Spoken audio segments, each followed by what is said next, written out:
نزول ملائکہ کا تذکرہ ہوا کہ اللہ رب العالمین نے غزوہ بدر میں مسلمانوں کی مدد اور استعانت اور تعاون کے لیے کفار کے مقابلے میں 3000 فرشتے نزول فرما دیے۔ مذکورہ آیات کریمہ میں ان ملائکہ کے نزول کی حکمت بیان فرماتے ہیں، اور وہ حکمت یہ ہے کہ اللہ تعالیٰ خود فرماتے ہیں وَمَا جَعَلَهُ اللَّهُ إِلَّا بُشْرَىٰ لَكُمْ، ان کا نزول نہیں ہوا مگر تمہیں خوش کرنے کے لیے،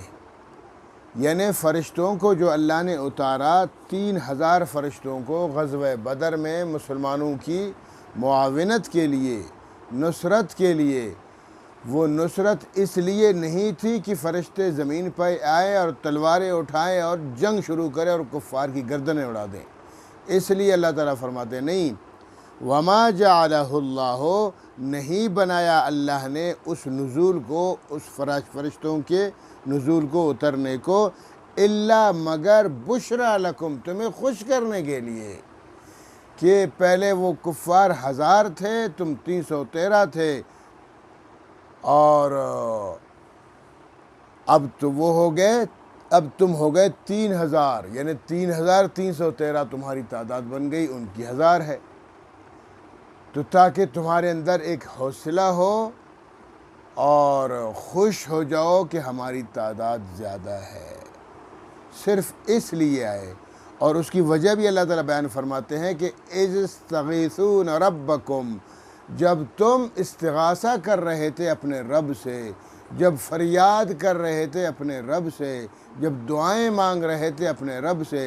کہ اے میرے رب، خود رسول اعظم صلی اللہ علیہ وسلم فرما رہے تھے کہ اگر یہ 313 صحابہ، میرے صحابہ 313 مسلمان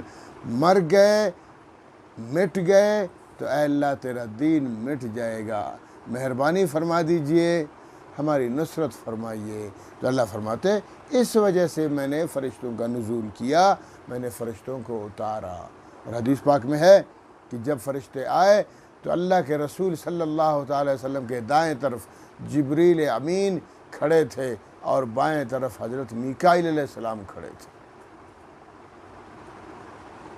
فرشتے سے میں نے پچھلی آیتوں میں کہا کہ فرشتے لڑنے کے لیے نہیں، وہ تو کبھی عذاب کے لیے آتے ہیں، اور ایک فرشتہ پوری قوم کے لیے کافی ہے، پوری زمین کے لیے کافی ہے، وہ تو فرشتے بہت طاقتور ہوتے ہیں۔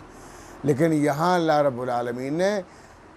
استعانت اس لیے اس طور پر ان کو اتارا کہ مسلمانوں کی یہ حوصلہ افزائی کریں اور مسلمانوں کو ہمت دیں